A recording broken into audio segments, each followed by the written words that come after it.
Sri Aurobindo, Savitri, Book 5, The Book of Love, Canto 1, The Destined Meeting Place.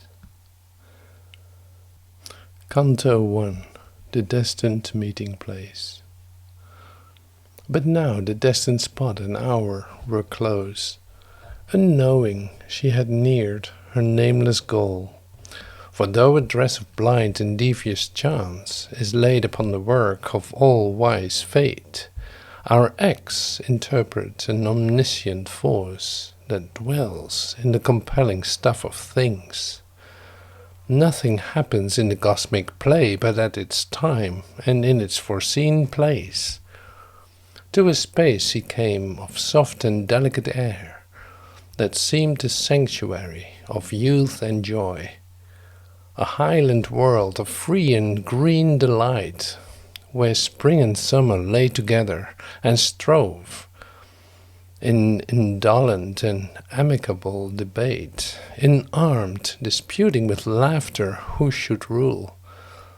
Their expectation beat wide sudden wings, and if a soul had looked out from earth's face, and all that was in her felt a coming change, and forgetting obvious joys and common dreams, obedient to time's call, to the spirit's fate, was lifted to a beauty calm and pure that lived under the eyes of eternity. A crowd of mountainous heads assailed the sky, pushing towards rival shoulders near heaven. The armored leader of an iron line, earth prostrate, lay beneath their feet of stone. Below them crouched a dream of emerald woods and gleaming borders, solitary asleep. Pale waters ran like glimmering threads of pearl. A sigh was straying among happy leaves. Cool perfumed with slow pleasure burned feet. Faint stumbling breezes faltered among flowers. The white crane stood, a vivid motionless streak, peacock and parrot, jeweled soil and tree. The dove's soft moan enriched the enamored air, and fire-winged wild drakes swam in silvery pools. Earth couched alone her great lover heaven, uncovered to her concert's azure eye. In a luxurious ecstasy of joy she squandered the love music of her notes, wasting the passionate patterns of her blooms, and festival riot her scents and hues. A cry and leap and hurry was around. The stealthy footfalls of her chasing things, the shaggy emerald of her centaur mane, the gold and sapphire of her warmth and blaze, magician of her rapt facilities. Blithe, sensuous-hearted, careless and divine, life ran or hid in her delightful rooms. Behind all brooded nature's grandiose calm, primeval peace was there, and in its bosom held undisturbed the strife of bird and beast. Man, the deep-browed artificer, had not come to lay his hand on happy inconscient things. Thought was not there, nor the measurer, strong-eyed toil. Life had not learned its discord with its aim. The mighty mother lay outstretched at ease. All was in line with her first satisfied plan. Moved by universal will of joy, the trees bloomed in their green felicity, and the wild children brooded not on pain. At the end reclined a stern and giant tract of tangled depths and solemn questioning hills, peaks like a bare austerity of the soul. armored, remote, and desolately grand, like the thought-screened infinities that lie behind the rapt smile of the Almighty's dance. A matted forest head invaded heaven as if a blue-throated ascetic peered from the stone fastness of his mountain cell, regarding the brief gladness of the days. His vast, extended spirit couched behind. A mighty murmur of immense retreat beseeked the ear, a sad and limitless call, as of a soul retiring from the world. This was the scene which the ambiguous mother had chosen for her brief, felicitous hour. Here in this solitude, far from the world, her part she began in the world's joy and strife. Here were disclosed to her the mystic chords, the lurking doors of beauty and surprise, the wing that murmur in the golden house, the temple of sweetness and fiery isles. A stranger on the sorrowful roads of time, immortal under the yoke of death and fate, a sacrificant of the bliss and pain of the spheres, love in the wilderness, met Savitri.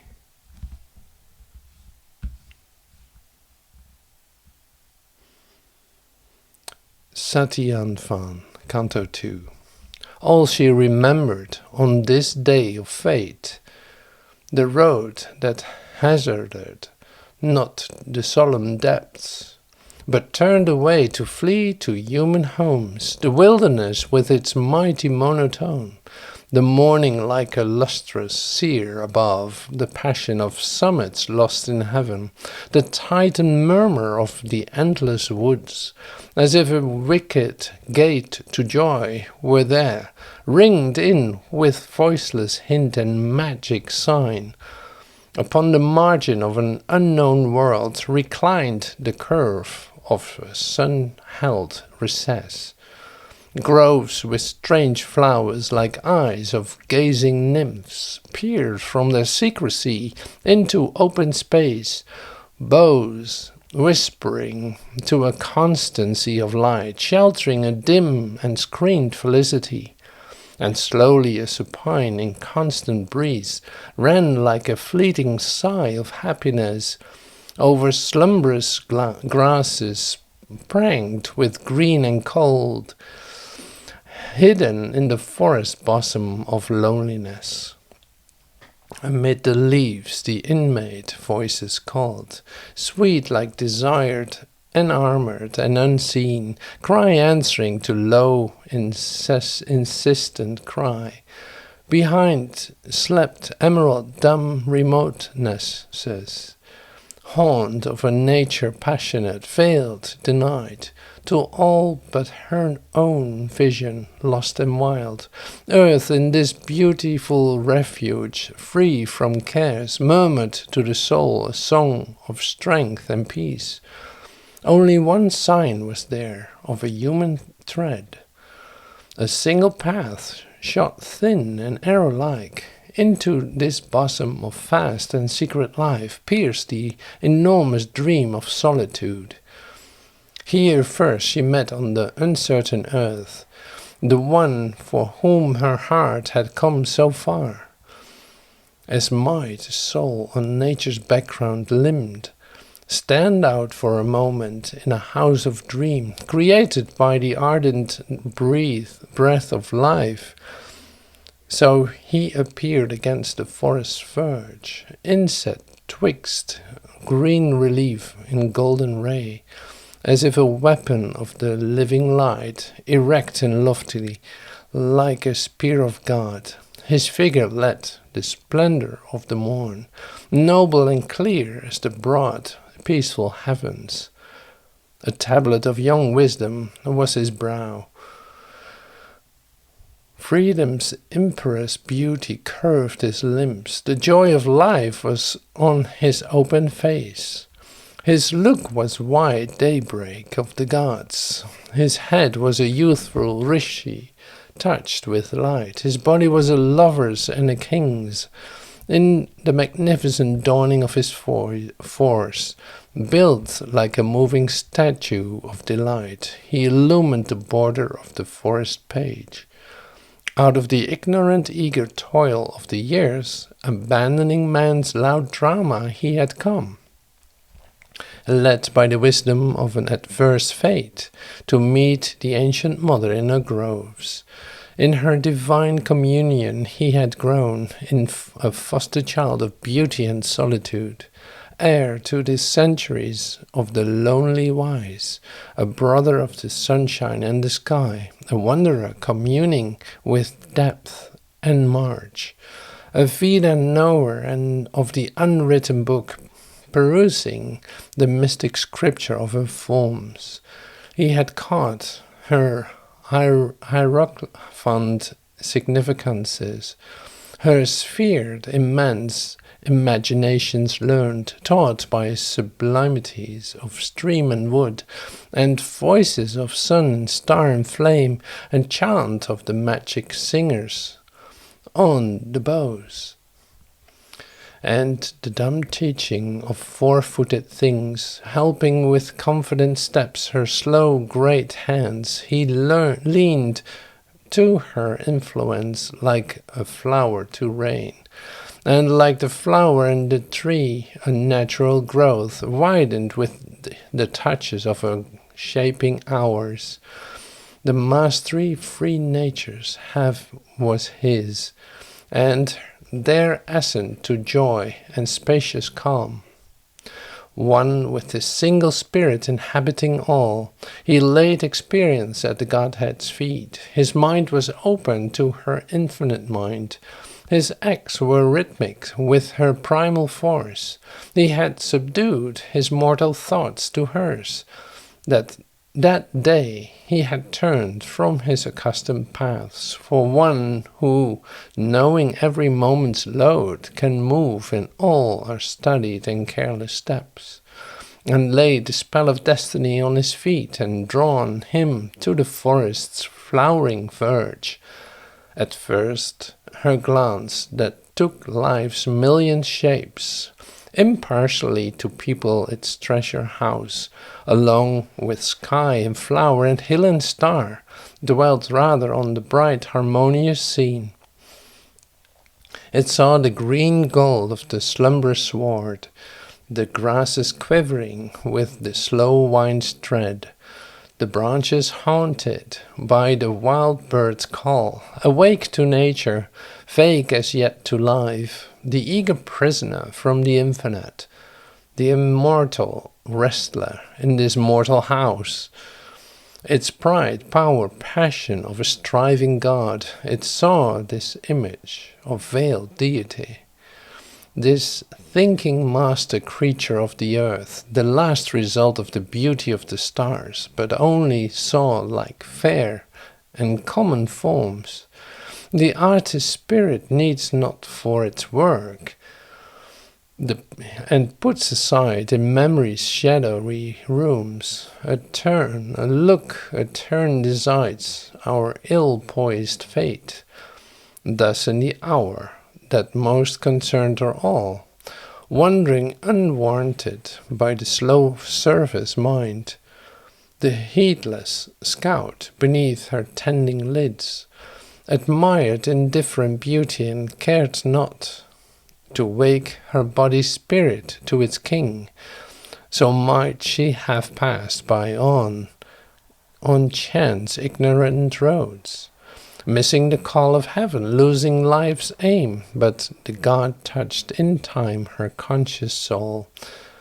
Her vision settled, caught, and all was changed. Her mind at first dwelt in ideal dreams, those intimate transmuters of earth's signs that make known things a hint of unseen spheres, and saw in him the genius of the spots, a symbol figure standing mid-earth's scenes, a king of life outlined in delicate air. Yet this was but a moment's reverie, For suddenly her heart looked out at him. The passionate seeing, used thought cannot match, and knew one nearer than its own close strings. All in a moment was surprised and seized, all in inconscious ecstasy lain wrapped, or under imagination's coloured lids, held up in a large mirror air of dream, broke forth in flame to recreate the world, and in that flame to new things she was born. A mystic tumult from her depths arose, hailed, smitten, erect like one who dreamed at ease. Life ran to gaze from every gate of sense.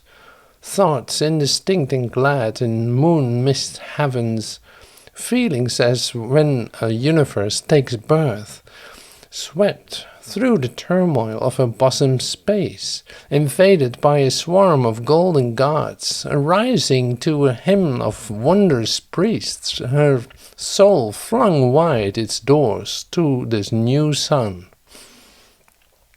An alchemy worked, the transmutation came. The mission phase has wrought the master's spell. In the nameless light of two approaching eyes, a swift and fated turn of her days appeared and stretched to a gleam of unknowing worlds. Then trembling with the mystic shock her heart moved in her breast and cried out like a bird who hears his mate upon a neighboring bough. Hooves trampling fast, wheels largely stumbling ceased. The chariot stood like an arrested wind. And Satyavan looked out from his soul's doors and felt the enchantment of her liquid voice, feel his youth's purple ambience, and endured the haunting miracle of a perfect face, mastered by the honey of a strange flower mouth, drawn to soul spaces opening round a brow. He turned to the vision like a sea to the moon, and suffered a dream of beauty and of change, discovered the aureole around a mortal's head, adored a new divinity in things. His self-bound nature foundered as in fire. His life was taken into another's life. The splendid, lonely idols of his brain fell prostrate from their bright sufficiencies as at the touch of a new infinite, to worship a godhead greater than their own. An unknown imperious force drew him to her. Marveling, he came across the golden sword. Gaze met close gaze, and clung in sight's embrace.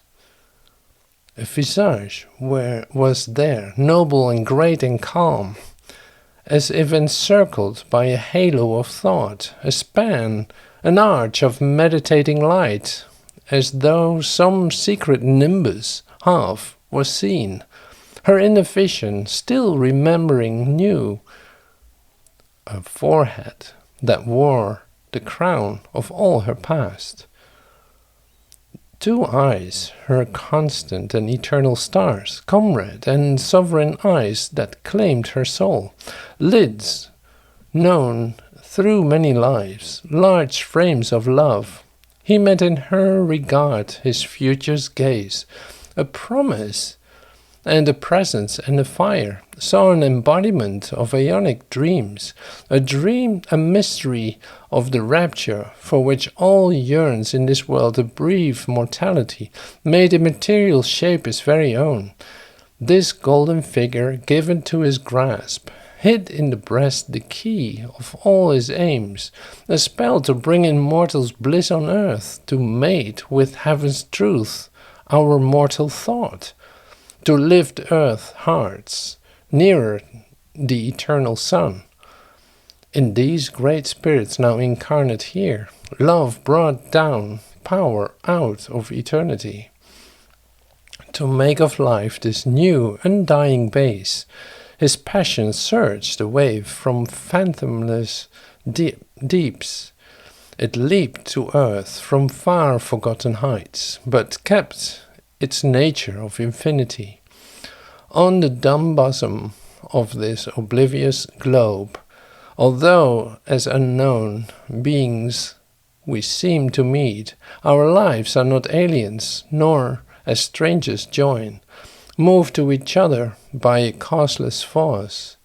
The soul can recognize its answering soul across dividing time and on life's roads, absorbed, rapt, traveler, turning its recovers, familiar splendors in an unknown face, and touched by the warning finger of swift love.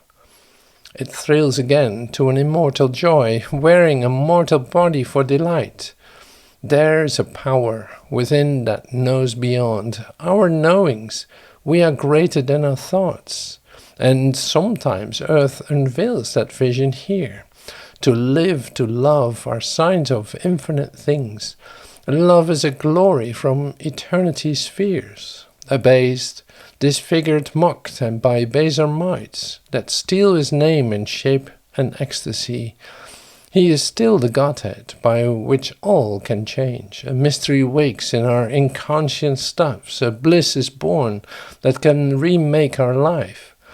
Love dwells in us like an unopened flower, awaiting a rapid moment of the soul. Or he roams in his charm deep mid thoughts and things.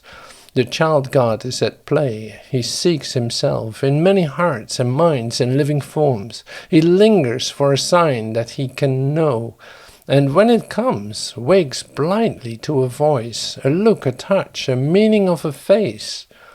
His instrument, a dim corporal mind, a celestial insight, now forgetful grown, is seized on some sign of outward charm, to guide him mid the throng of nature's hints, reads heavenly truths into earth's semblances, desires the image for the Godhead's sake, divines the immortalities of form, and takes the body for the sculptured soul, loves adoration like a mystic seer.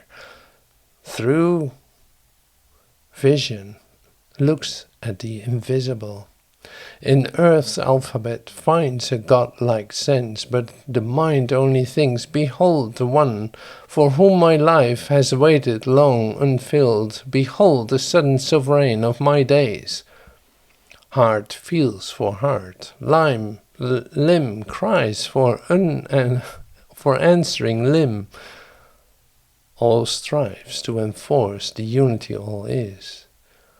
Too far from the divine, love seeks his truth, and love is blind, and the instrument deceive. And the powers are there that labor to debase. Still can the vision come, the joy arrive. Rare's the cup fit for love's nectar wine, as rare the vessel that can hold God's birth. A soul made ready through 1,000 years is the living mold of a supreme descent. These knew each other, though in forms thus strange, although to sight unknown, though life and mind had altered to hold a new significance. These bodies summed the drift of numberless births, and the spirit to the spirit was the same, amazed by a joy for which they had waited long. The lovers met upon their different paths, travelers across the limitless plains of time, together, drawn from fate-led journeyings, in the self-closed solitude of their human past, to swift rapturous dreams of future joy, and the unexpected present of these eyes. By the revealing greatness of a look, from form smitten, the spirit's memory woke in sense. The mist was torn that lay between two lives. Her heart unveiled, and his to find her turned. Attracted as in heaven, star by star, they wondered at each other and rejoiced, and wove affinity in a silent gaze. A moment passed, that was eternity's ray. An hour began, the matrix of the new time. End of Canto 2.